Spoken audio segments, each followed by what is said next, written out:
Another incredible internship program to learn from. Lots of great tips, ideas, and strategies right now.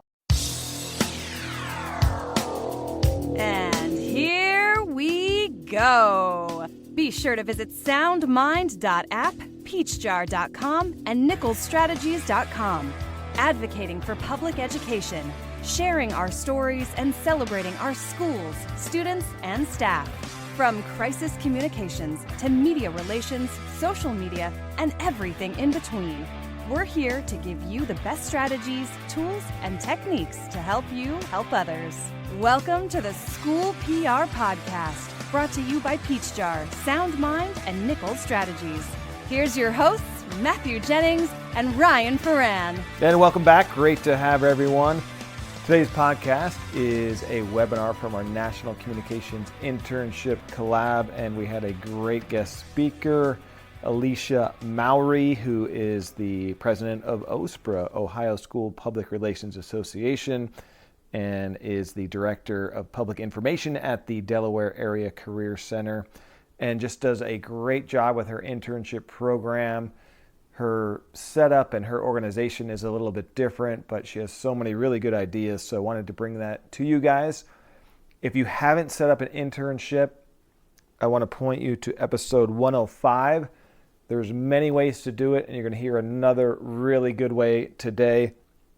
But I give my recommendations and the whys behind those, because some people have set up internships and they come back and say, oh, I wish I would have done this or would have done that, or, we're doing it this particular way.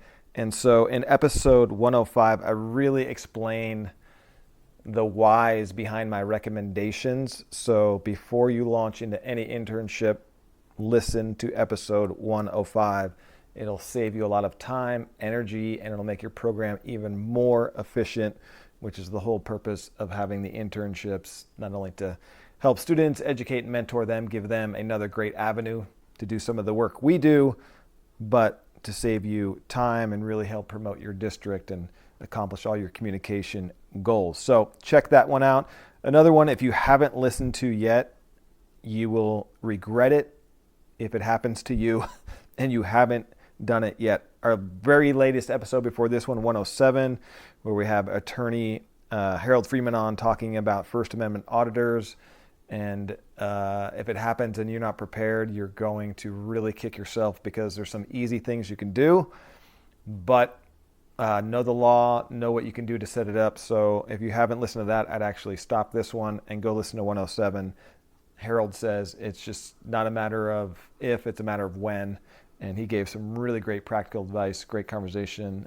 Quick thanks to our sponsors, Nichols Strategies. If you need some help with what you're doing, you have a crisis, don't know what to do, check out nicholsstrategies.com. They also have a ton of case studies on their website, so nicholsstrategies.com. If you need some help with anything in the communication realm, Peachjar, they are everywhere. They are awesome. We also have a podcast just taking a deep dive with the entire Peachjar team, so you can learn all about them.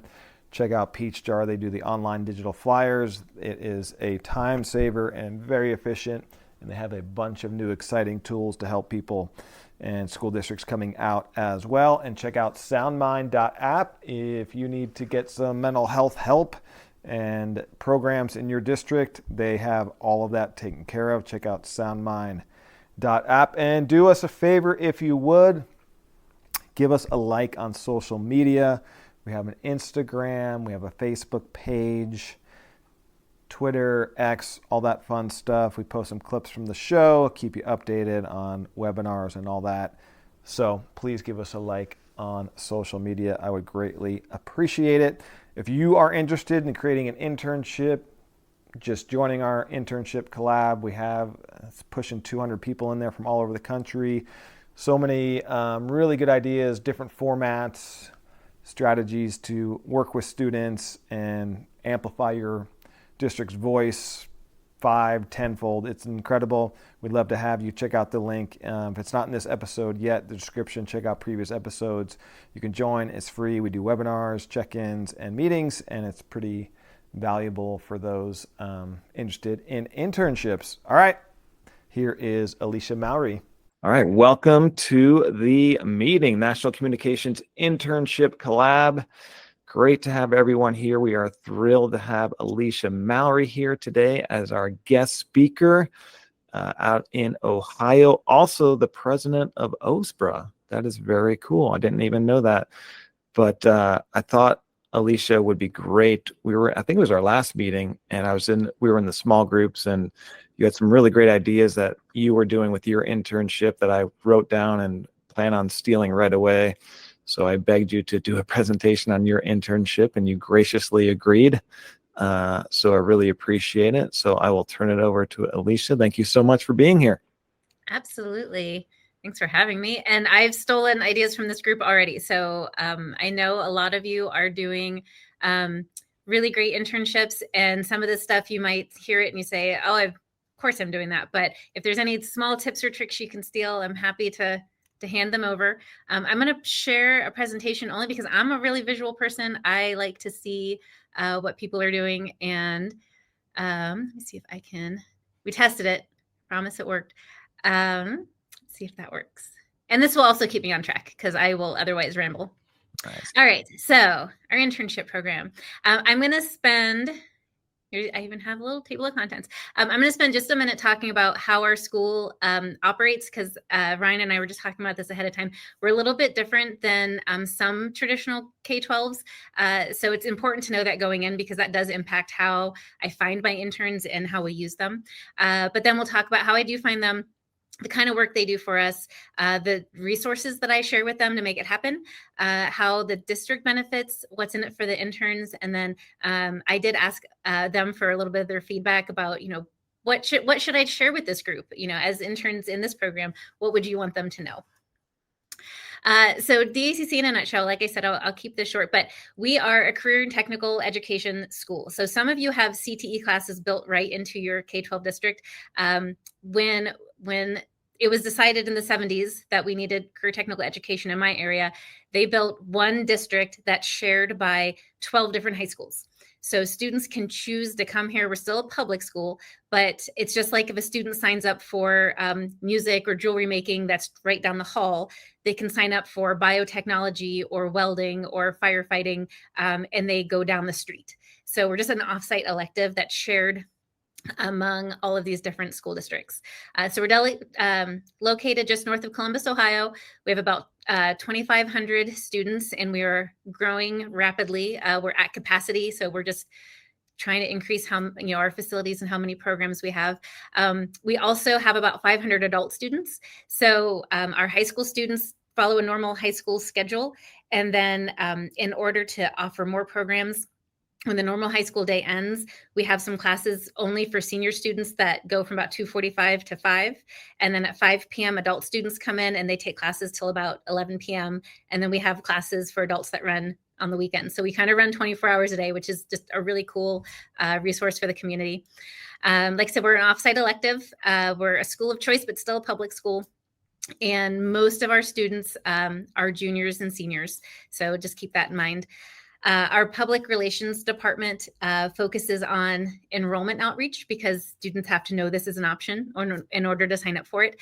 But we also do a lot of business partner engagement, initiatives with our legislators, internal communications with our staff, and then obviously the communication with current students and families. So it's kind of who we are in a quick little recap.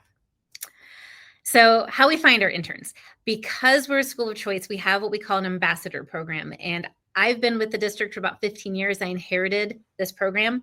And what it is every teacher, we have about 35 high school programs that students can choose from. Every teacher nominates a few students that they would like to be speakers on behalf of our district to help promote their program. They go through an interview process. They have to answer some essay questions, which I then hoard and use as future storytelling. So they might answer, why did I choose to come here? What am I getting out of it? What have I learned while I've been here? What are my future plans? And then I will scroll through those months later and go back to the students and say, hey, you had a really great answer for this. Can we use this and do a social media post about you or a quick video? So that's that whole interview process is really handy.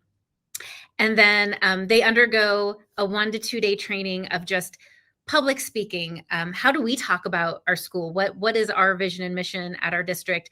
If you had to explain what you do to a legislator, how would that be different than a kindergarten student? Because we do a lot of outreach as far as career readiness with our partner districts. So they do have to talk to young students and adults. So they go through some public speaking training.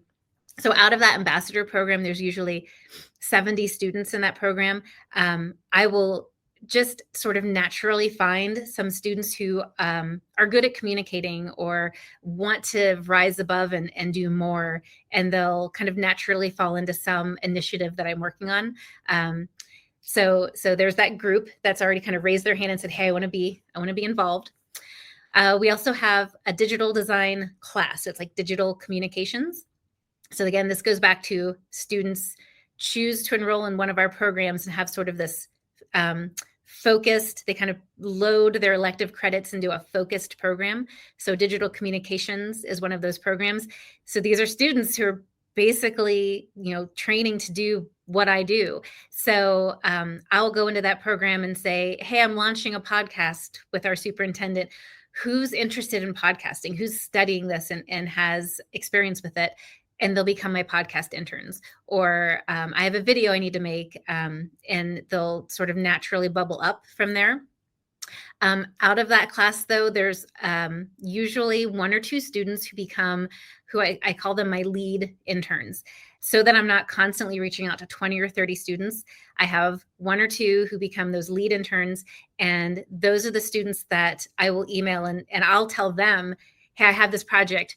Who would you recommend? Who would you assign to this? I have this photo opportunity. Tell me who you're assigning to this photo shoot, and I will connect with them. So it really gives those students some leadership experience in going to their peers and saying, hey, I'm tapping into you for your expertise in this area. You're going to go help Mrs. Mowry on this project. The third thing is, I don't know how local or nationwide this is, but we have a thing called work-based learning, and it's an initiative assigned to all of our districts that students have to log so many work-based learning hours. So this is time that they spend working with business professionals to get that real life experience, and working with me counts towards those hours. So there's incentive for our teachers to let me work with their students or take their students out of class because it counts for those work-based learning hours that we then report back to the state. And then the last piece is the reputation of just working in our department has grown. When I first started in this district 15 years ago, I had a hard time getting students to think that it was fun to intern with me because school was boring, it just wasn't exciting. But I think we've done so many cool things that the reputation precedes itself, and they can see some of the stuff that the interns before them have gotten to work on. So the type of work I give them, these are three of my rock star interns. I had so much fun working with these three, and some of the things that I give them are what I call repetitive tasks. So this is just an example of a social media campaign we do every spring. It's a simple Google form. We call it the Senior Spotlight. We put out a Google form and ask students to tell us their name, their program, what they're doing after high school. We ask for pronouns, we ask all the things, their Instagram tag, and then to upload a school appropriate photo of themselves. And my interns create these graphics. They write the social media post based on a template. They post it to Buffer, where it can get approved either by me or my lead interns. I give them that ability to approve other people's posts, and it runs itself. They run this all through the spring, and it gets a lot of attention, and I reuse these posts for a lot of different things to talk about our students. But anything where I can show them once what my expectations are, and then it's repetitive, and it's something that's really time consuming for me. I would never be able to keep up with this in the spring, but my two lead interns run it, and I ask them to assign 4 other students to assist them. And so now those 2 lead interns are in charge. They have their assistants, and I go up and I check in with them every once in a while. How's it going? Do you need anything from me? Can I help you promote this further? What can I do to help? And then that also puts them in the position of kind of assigning stuff to me that, hey, Mrs. Mowry, we need help getting this to the parents. Can you put it in the parent newsletter? Things like that. So this is just one great way that it's wildly successful. Photography is a really easy button to use my interns for. And again, a lot of our digital communication students are studying photography, but I have those couple of lead students where I'll say, hey, we have a job fair. So the top photo is from a recent job fair. And the bottom photo is a business partner tour where lots of business partners want to come in and see our facilities. And so anytime one of those happens, I create a Google Doc, and the Google Doc has the date, the time, the location, what DACC staff person is in charge, like who's leading that tour or who's in charge of the job fair, because it's not always me. And I send that to the lead interns and I say, tell me who you're assigning to this photo shoot, just so I know who to get the photos from. And then I include a link to a Google folder where they can drop all the photos. So that top picture from the job fair, I didn't know this was going to happen. This business partner, EMI, they're an environmental management industry. And the two gentlemen in the black and yellow shirts, those are our alumni. So they brought our own alumni back for this job fair. And I have reused this photo 20 times for different things because it's such a great example of working with business partners. But I didn't take this photo. It came from my interns. And then I just love the look on our business partner faces as they tour our facilities and see this is our welding lab. So I feel like when students show up with photos, people are much more likely to just let their photo be taken versus if I show up with a camera, especially adults are like, oh, don't take my picture. So it gives great experience for our students. And then video production is another great one. They have all the fancy equipment in their digital communications lab. These interns, this was from years ago when we renovated our building. We wanted to do a video series. So I got our superintendent and some administrators to come do a video series with me about the updates of the construction project. And the girl in this picture, Emily, she was so shy. She barely talked in class, and I put her in charge. Whether she liked it or not, I put her in charge of the two gentlemen. And so she had to tell them, hey, tomorrow, wear your boots. Remember, this type of clothing, get your batteries charged in your camera. We're going out, we're meeting Mrs. Mowry on the construction site. And she did an amazing job. And she's an alumni now, and she's working for a marketing communications business and just absolutely loving it. So it was a great experience for her. They edited all the videos for us. We put them on YouTube, and the community loved seeing these video updates. I also provide this to some of our teachers in the fall. This is just kind of a list of different things interns could work on, but I organized it by the type of student who would thrive working on that project. Are they creative? Do they need to have attention to detail? Is it time intensive? Does it require some kind of writing, or can it be location flexible? So that way they can go through this and they can say, hey, I have this really creative student, but they're just flighty. Maybe they're like all over the place. They would be great for this specific project. Or I have one student who has really good attention to detail. Like they will catch everything, but they're not super creative. Great. I have a project for them.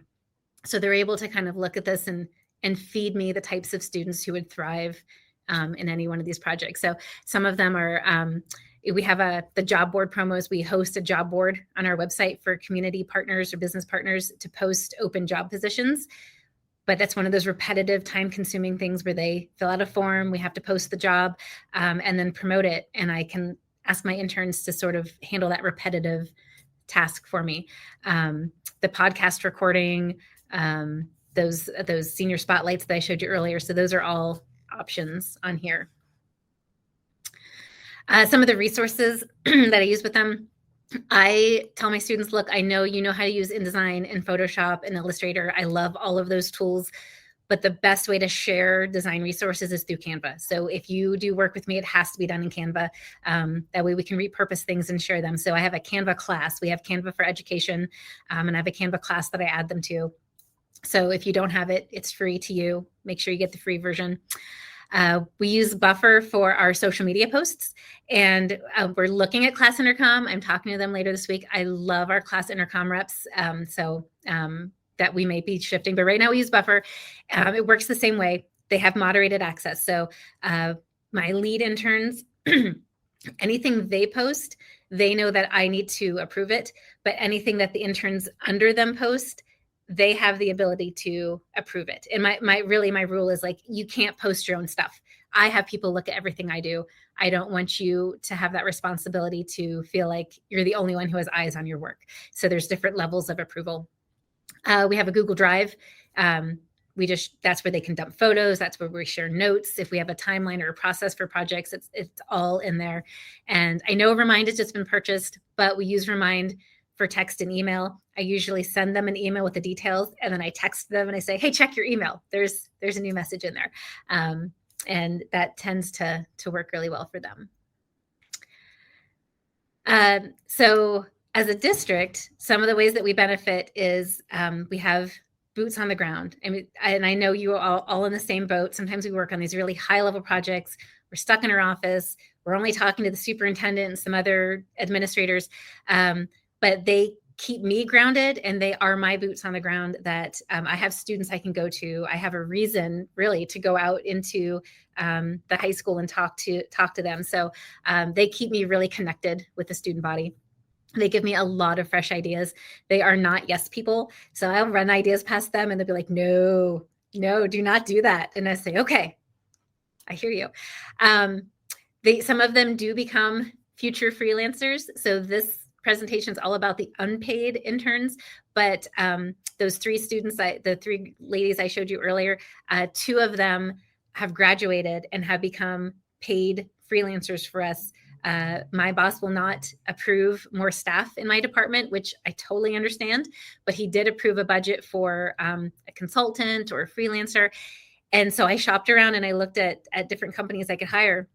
And these two girls, by the time they graduated, had already spent 2 years working with me, working with our brand, knowing how to post with our things, understanding how to use all of our software. And so I hired them for, I think they're each $25 an hour. And I can get a lot of work from them for that time. And it's work they can put in their portfolio. I'm a reference for both of them. So it's a win-win, and they absolutely love it. They find everything I give them to be fun. So working with these interns also gives me more content. I can send them out to cover some of those things I talked about earlier. Sometimes I hear about something going on in the school or a really cool project that somebody is working on, and I just can't get there. So I can email my interns and say, hey, can you go down to the engineering program? I heard they're working on this really cool Lego project. Just go talk to the teacher, get a video, send it to me. Let me know if you have any questions. And what they come up with is usually really cool, and from a different perspective than I would have approached it. Like I said, they make good sounding boards. I'll come to them with an idea and they either improve on it, they approve of it, or they give me their very honest feedback. And then it really gives me a lot of purpose. When I do get stuck in those kind of high level administration only meetings all day long, remembering why I'm here and helping them and working with them really just it improves my work-life balance and makes me excited to come to work to see what they get out of being here in school. So what do they get? Luckily, this list is a little bit longer than what I get. So they get experience. They get to see how all of this works in the real world. So these pictures on the left, these are the students that I roped into doing this podcast with me. And just yesterday, we were talking about the editing process, that they hear in the interview all the ums and the uhs and the stutters and the starts and the stops. And I showed them my post-editing finished product, and we were able to look at the audio file, and I showed them all the cuts that I made and the process we go through and why did we choose the music that we chose. And then, they come down and they set up all the equipment and they test it for me. So they see this in real life, not just hearing a finished product that they found online and wondering how it got to be so polished. They could see it from beginning to end. the whole leadership concept, I mean, this is probably one of the biggest outcomes that a lot of my students or my interns get, is that leadership experience. It really pushed them out of their comfort zone. One of my lead interns right now is, again, a very shy, probably wouldn't have really bubbled to the surface in her program, but she ended up being one of my interns. And the panic on her face when I told her, hey, I want you to choose like 4 students to report to you. She's like, you're not going to choose them for me? And I said, no, this is your project. You tell me who's going to report to you. And then everyone's have to remind her, you need to delegate. You can assign things to them. You don't have to do it all yourself. And I think that's been really empowering for her. I write every one of them a generic letter of recommendation at the end of the year. I email it to them. I print them a copy, but then I also open it up to, if you ever need a professional reference, something customized. I've filled out a lot of forms for students over the years, been a reference, gotten the phone calls, and I'm always happy to brag about what they can do. They don't expect this or ask for it, but I usually give them a little customized gift. Last year, I found stickers on, is it Redbubble? I found stickers that I could get that kind of matched each of their personalities. And I bought blank water bottles from Amazon, and I just put the stickers on the water bottles and wrote them a nice thank you note, and they were over the moon. I write a letter home to their parents, and I do have just like a form letter version that in a pinch, I can just grab it and insert information, and it's still lovely and glowing. And as a parent, I would love to receive this about my kid. But the more I get to know the kids, usually the more I'm customizing it. And I want the parents to really know what these students did. I have a 12-year-old, and one of the things I really want for my kid is to be seen in school. And so it's really nice that they get this recognition that someone has noticed that they've gone above and beyond. I mean, these kids aren't doing it for a grade. They're not doing it for extra credit. They're not getting paid. So for a parent to hear, hey, your son or daughter really went above and beyond and did this extra work for the district. This is how much we appreciate what they've been doing. I think it goes a long way. And then as much as I can, I give them public credit for their work. So if a photo shows up in the newspaper, they get photo credit in the byline. If it's on our website, they get photo credit. Anything like the podcasters, really all they're doing at this point is setting up the equipment and recording, but I still give them production credit when I post the podcasts, and then they become Googleable. Skylar in this photo came to me the Monday after our podcast post. He said, Mrs. Mowry, my name is in the paper. Our local newspaper did a short little story that we were launching this podcast, but he was so excited that his name was in the paper because he was part of this podcast. And that was just a really neat thing for him. So as they Google themselves and they show up, they have this digital footprint, then the work they do for me is what shows up. And then I asked a couple of my interns for feedback. So this is Hannah. Hannah actually, I don't know if everybody has this. Some of our schools have this thing where when you graduate, you can ask someone to be your person. They call it your handshake person. So you can ask a guest to come to your graduation and come up on stage, like from the audience, and shake your hand when you get your diploma. So Hannah asked me to be her handshake person. She was one of my first interns. She is now like a top level executive at a downtown ad agency in Columbus. But what they told me is, they want to be seen. Like I said, they want to know somebody besides their teacher has their back and sees their talent. And then they said it's really valuable for them when we take the time to get to know them. It's not just, hey, you are a student and you're able to do this work, come do this work, but to get to know them as a person. And I always ask my interns after working with them for a while, what have I not asked you to do that you want to work on? Like, what experience do you want to have that I haven't given you yet? And I tell them I'm not going to make up work just to make up work, but I can find ways to fit you into things we're already doing that gives you that portfolio work you would like to have in your back pocket. So that was what they told me, that it means a lot for them to be seen as a person and to have someone besides their teacher really get to know them. So that is it in a nutshell. I wanted to save time for discussion because I know you all have a lot of great things that you do with your interns. That was amazing. I knew it would be amazing. So good. You guys can leave questions in the chat. I have a few that I'm ready to fire away, but go ahead and leave them in the chat if you guys want to, or pop on in a second. I love the recruitment part and the teacher nominated. I think that is so cool. And I think one of the things you talked about, it took a little bit to get your reputation up and going. But I think that really helps a lot is the interview. They have to be nominated. It makes it a little bit more exclusive, so it has a little bit more prestige, and we do similar things here. But the teacher nomination, so does the student like, yeah, I want to be nominated? Because what if they don't want to do it? Or how does that work, the teacher nomination part? So after the teacher nominates them, they get invited to an interview. And if they say, hey, no, thanks, I don't really want to do it, then they don't have to. And there's very few things that would kick them out of the running once their teacher nominates them and we bring them in for an interview. There'd have to be something we check their grades and their attendance because there are things we ask them to do that pull them out of class. So if their attendance is low, or if their grades are struggling, they can't be part of the program.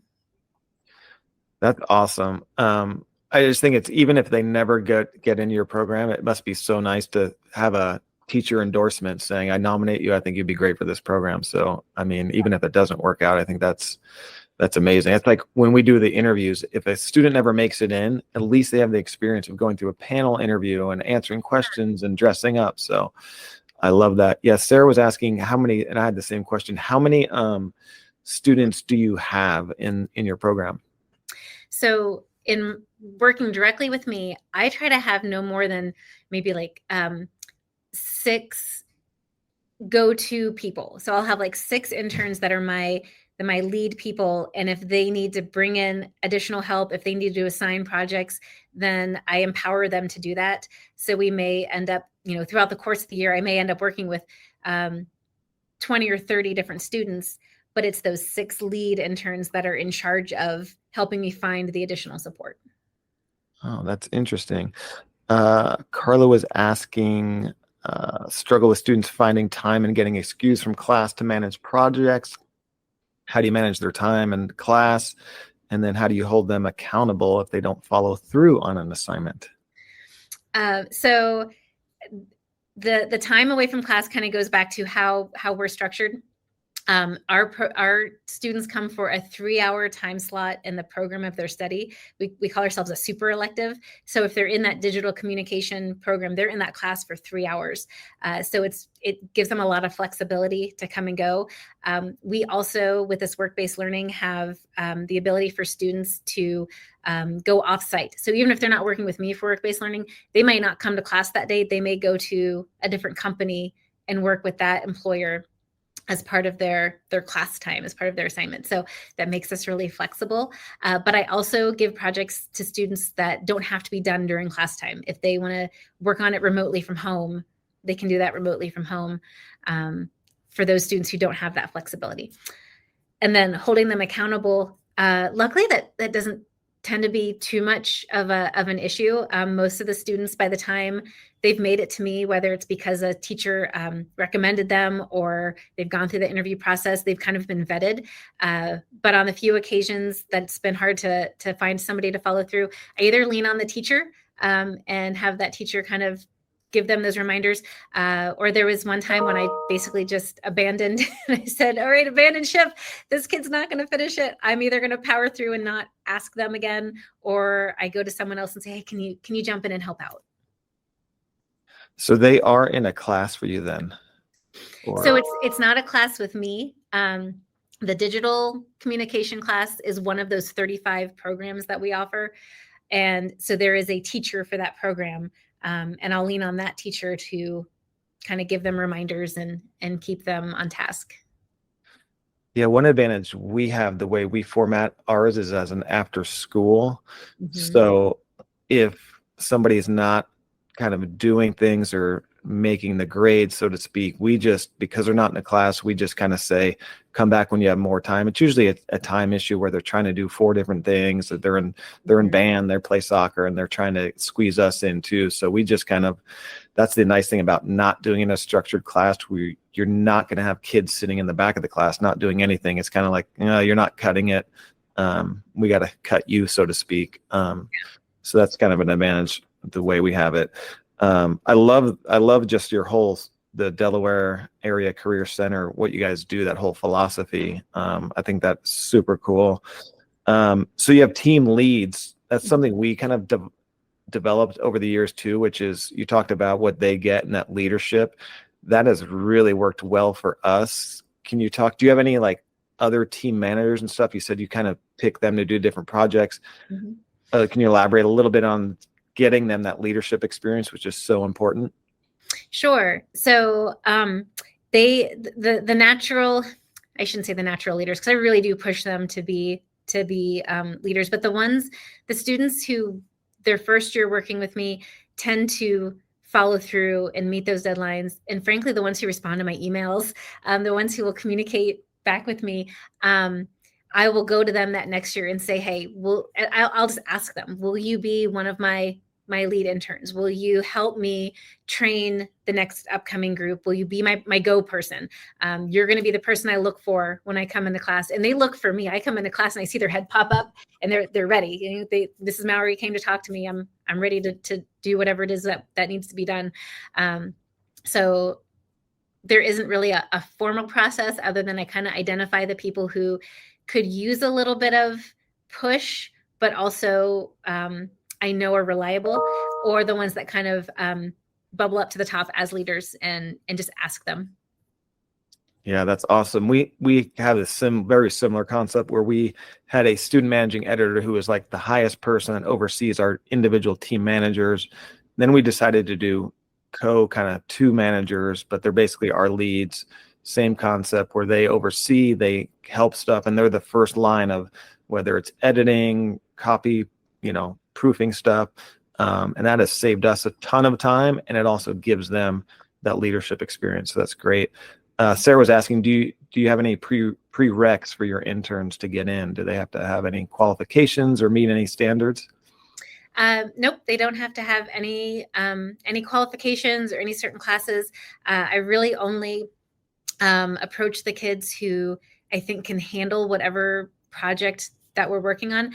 But it does go back to grades. I do check grades and attendance because I don't want them to put their grades on the back burner to do the stuff that they're doing for me. And if there's anything I'm asking them to do that pulls them out of class, like some of those photo shoots, I want to make sure that their attendance is high enough that it won't negatively impact their attendance. Yeah, for us, we don't have any real prerequisites. You don't have to have any GPA, and we take freshmen through seniors because if they want to be in there, they're going to want to do it. They're going to be kind of ambitious and really gung-ho, which is great. So yeah, attendance and all that, you kind of see that going through, but as far as getting them initially, I don't see much advantage of having any kind of barriers to getting in. So that's worked well for us. I love what you do with kind of the fun projects too. And they really enjoy it. And that word of mouth kind of spreads with the reputation of the program. Something that, we started out doing a podcast years ago, and it was kind of like to help just tell our stories. And then the numbers weren't great. So we just turned it over to the students and said, do whatever you want with this. And they do fun, Taylor Swift album reviews and basically whatever they want, but they're still creating media and they enjoy it. So I think that's a key element of your program, is where, it's helping support your office and spreading the good word of the district and the students and staff, but it's enjoyable for them. They have fun with it. So I think that's great. Mm-hmm. Any other questions that anyone may have? The letter home idea, I think, is awesome too, because our parents are so trusting, and sometimes I'll go 3 years with an intern and not meet their parents. And I'm like, I thought about we do end of the semester, like kind of luncheon parties, celebrations, but it's just with the students, and I'll bring the superintendent will come and thank the kids. But we're missing that parent piece where it's like, I want you to know how amazing your kids have been and like how great they are. Because I know I don't think they're going home and sitting down chatting with you for an hour at dinner. I don't think that happens. So, but I love the letter home to the parents, just like, hey, your kid was amazing, and this is kind of what they did. I think that's a great idea that I'm definitely going to steal. Another fun thing we did recently is one of our interns convinced us to do a TikTok account for our district. So she did a whole presentation, and she did a follow-up one about the algorithm and analytics, but they love doing that because they're on TikTok all day long. But learning about that and the videos and the algorithm and the science behind it, they've really enjoyed that. So that's been kind of cool for them too. Nice. Yeah, one of my intern who graduated, and so technically she was a paid freelancer when she did this, but I had a whole campaign about our community job board, trying to promote those jobs that are posted on our job board. And I said, Jane, I'm out of ideas. I said, I can only come up with so many ways to say, hey, look at our job board. There's new jobs posted. Say, can you create a series of posts for me? I swear in 20 minutes, she said, well, I looked back at your previous post, and based on the ones I got the most amount of views and hits, I created this series of promotions for you. What do you think? And I said, that's amazing. That was so worth probably took her an hour. And so like, for $25, I got a whole, series, and people love the job posts because they're for the community. Our business partners love it. Our parents love to see that we're connected.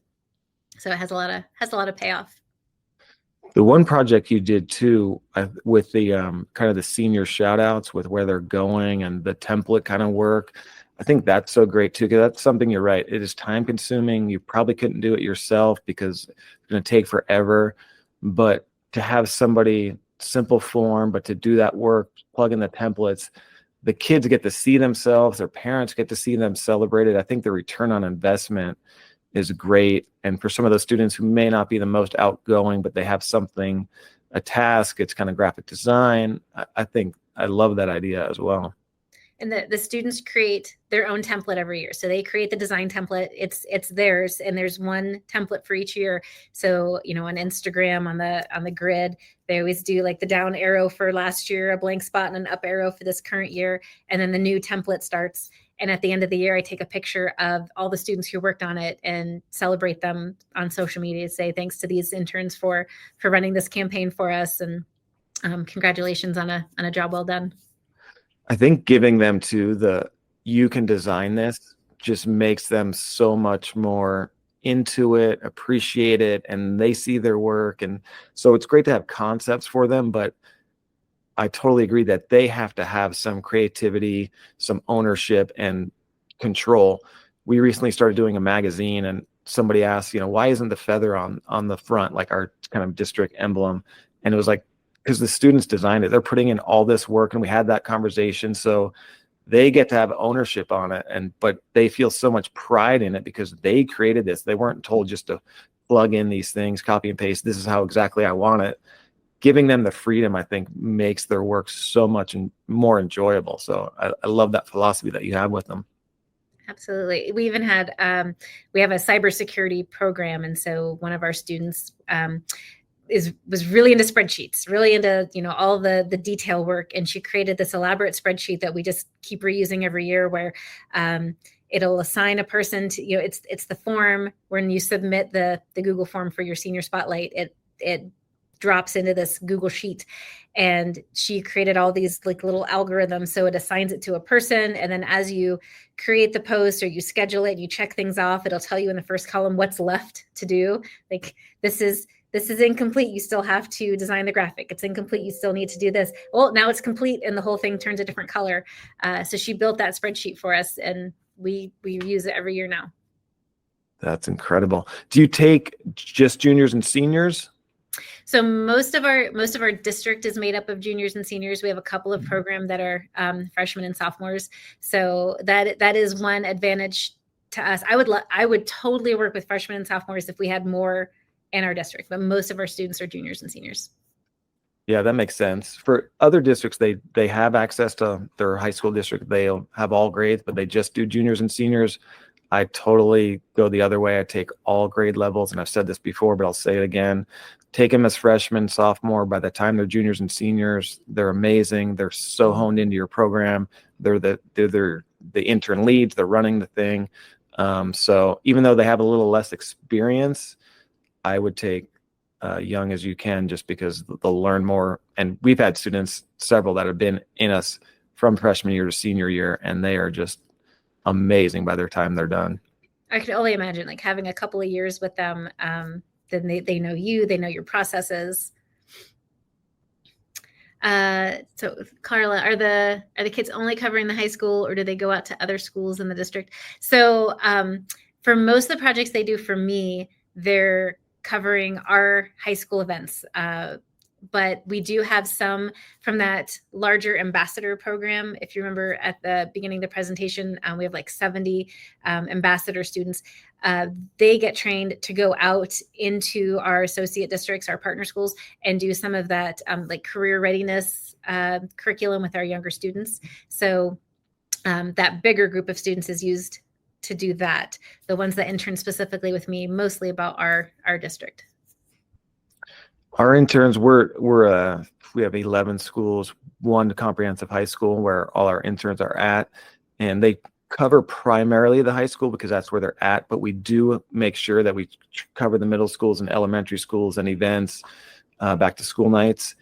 And the kids actually love going back to their old middle schools and elementary schools. They have a blast doing it, and that way we can get more equity throughout the coverage. So for us, we know that they're going to cover more of the high school stuff because that's what they know, but we definitely push them out to the big middle and elementary schools and their events. And they actually really enjoy doing that because they're kind of the big shot on campus going back. And that's how some of the interns learned about the program too, is because they had one of our interns go to their middle school play or something, or a concert, and they're like, who are these students and these high school students in these blue shirts? And so it's kind of neat to see the kids go back to their old schools. Yeah. So Jasmine asked if I give the interns any feedback. I give them feedback all along the way, and I'll report back to their teachers, not necessarily in a tattletale like they're not doing a great job kind of way, but what I like to tell my interns is the very first time I ever wrote a press release, my boss crossed out every single word except for the. She left a the uncrossed out, and everything else was like marked through.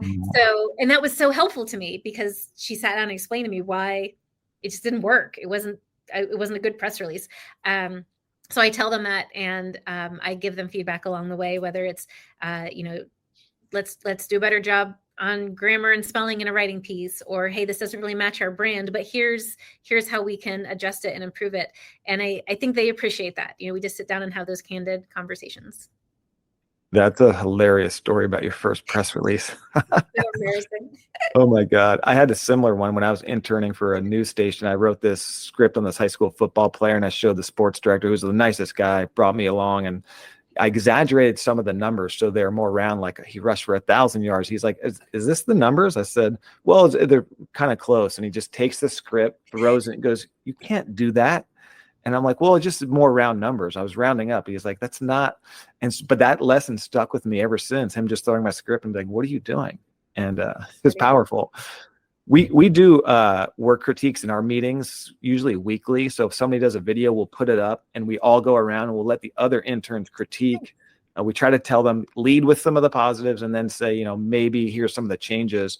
And it's a little nerve-wracking at first because your work is getting thrown up in front of, we have 26 interns getting thrown up in front of all your peers, but it's so helpful. And you're teaching all the other ones, when you do your video, don't do this. This is how to frame it. This is how to do the audio. This is where to put the microphone. Mm-hmm. So the work critiques, they actually, while they're sweating a little bit when they're going over their work, and we'll even put up articles on the big screen, read paragraph at a time, they find that very valuable, that kind of high level critique. And it definitely helps the others. You're teaching them, so I feel like the more feedback you can give them, if you have the time, that's the problem. It's the time element.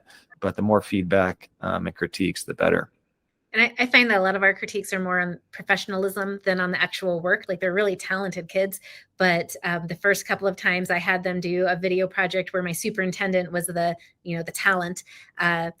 We showed up and they weren't at all ready. They were like, "Oh, you're here. Let's start setting up." And so I went to them afterwards and said, "Hey, you guys did a great job creating the video, but in any other setting, you're going to want everything done and tested and ready to go when that talent walks in." And hopefully that was one of their lessons, that will stick with them. Yeah, we try to preach that too, is professionalism. When you're interviewing the superintendent, board members, you're going to events, you gotta look like you belong. Don't show up in your throwback Nirvana t-shirt with holes in it and your flip-flops. Like, no, you're a professional. You represent the district. You represent all of us. So it's got to be professional. it's good message for them. And then Carla asked about grades, if it's ever incorporated into grades. So the work they do for me is not graded work. It goes back to that work-based learning and counts towards those hours that they have to meet, but ours has never had an impact on their grades. Yeah. One thing we've done for our students, which I thought might be cool, it's kind of old school, was we got them business cards, which is super cheap to do through our print shop. And I don't know how much they use them, but when they got the business cards, it really made them feel like professionals, and they were so excited. So that's one of those things, kind of like your letter home, that is cheap and easy to do, that provides a lot of ROI. And I tell them, because they cover a lot of games, so give this to the coach, have your email on it, tell them to get you the final score, because they'll cover a game. And I was like, what was the score? Like, oh, I know. It's like, come on, you're a reporter, you're covering this game, you have to know the score. So that was one thing that we did that was very inexpensive, but the kids really seemed to like, is those business cards.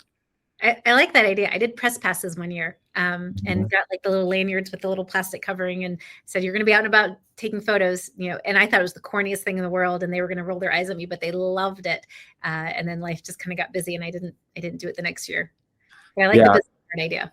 Yeah, our kid, we do press passes just because they go to so many events, and just so people that are checking them in know, but they love their press passes. They forget them a lot, but they feel kind of cool with them. I thought it would be kind of geeky thing too, but they seem to like the press passes. So Carl asked how the students interact or collaborate with our media partners. So like journalists, like media, newspaper.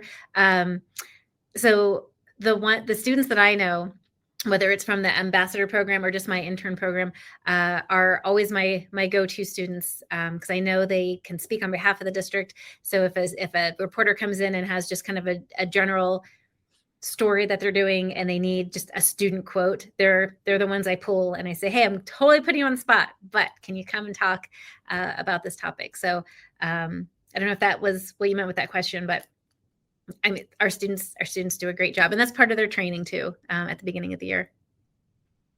I love the training you provide, and I've done the same with interns. If one of our TV stations is looking for an intern to talk to, or they're there covering an event, and one of my kids is there that I know is well-spoken and articulate, I'll bring them over, and they do an amazing job. Can you talk more about your training that you provide? That's awesome.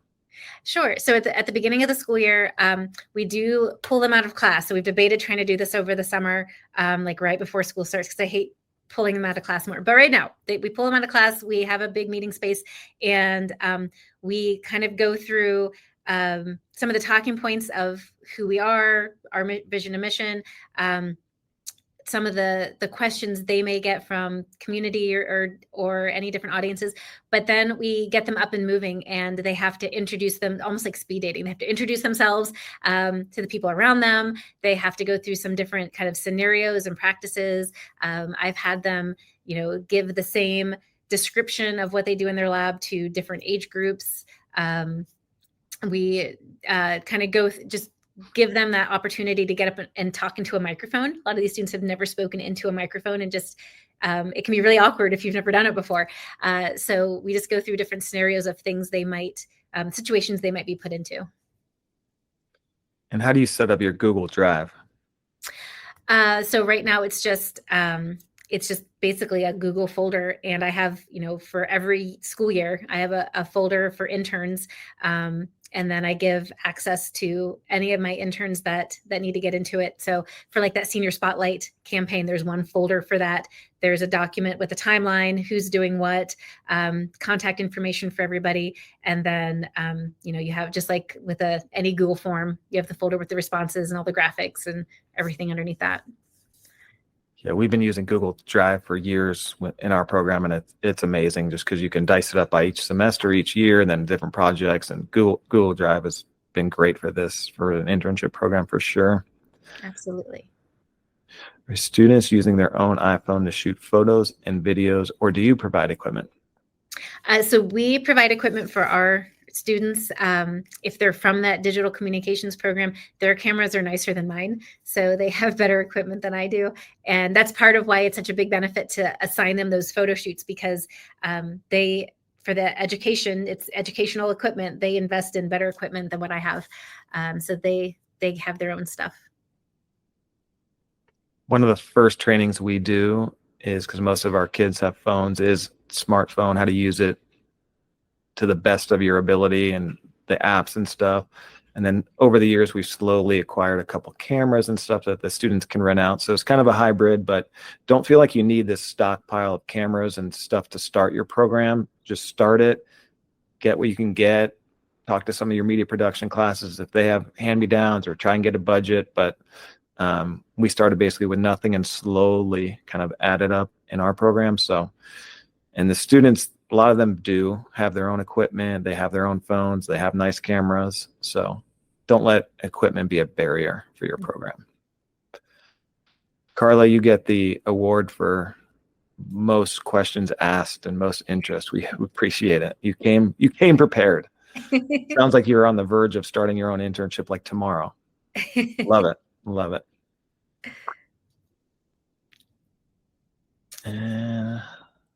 Liliana, for students who shoot video on their phone, what platform are they using to edit? For us, I used to love iMovie, and then iMovie just kind of stopped updating itself. So there's a couple apps. I forget off the top of my head. I still struggle because I'm using iMovie when we do quick stuff, but there's a million apps on there. Highly recommend. Oh, CapCut. Yeah, I've definitely heard of that. Mm-hmm. So there's so many options, and most of them are free. So there's not an endless.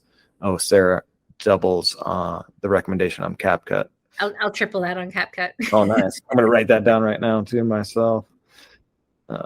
Yeah, I was a fan of iMovie for years, and then they just kind of like sometimes with Google, like, oh, we're kind of over that, and they stop investing in it. You're like, great. CapCut for the win. It's really good if you have like a bunch of photos from an event that you don't know what to do with, and you can just kind of dump them all in, and it'll automatically make really fun transitions in and out and movement, and it makes those really fast cuts that are just so time consuming. That's great, because we're so photo heavy. We cover a lot of events with photos, but when we post the photos, obviously, but if that's a quick, easy program for photos, that sounds amazing. Yes. Nice. Awesome. All right. We've taken up everyone's time. Alicia, thank you so much. Your program is how long have you been doing this program, by the way? That initial ambassador program, I inherited that 15 years ago, but the internship program, it really just kind of grew organically from about, I think when we all came back from COVID in like 2020, suddenly students, I think what it was, students couldn't go really out into the businesses. And then they said, oh, but I could work with Mrs. Mowry. And then suddenly they realized that's not necessarily a bad thing. That could be fun. So it's kind of grew organically from there. So it's still fairly new, a couple of years.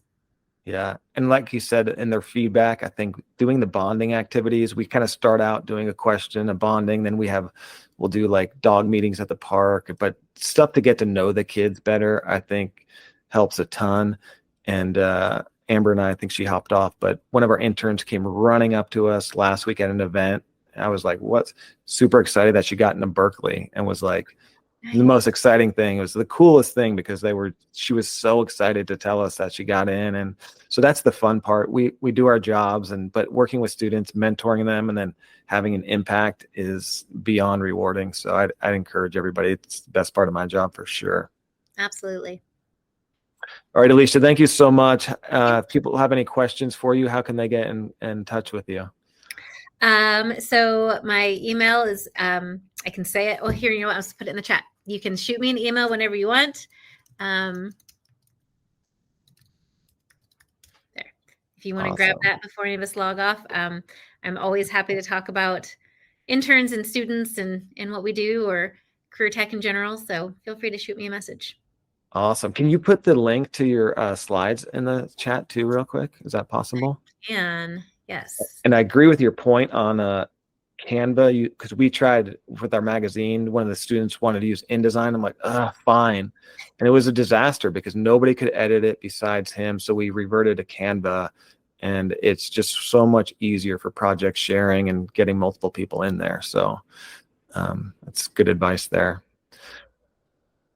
Well, this has been amazing. Thank you so much for doing this, Alicia.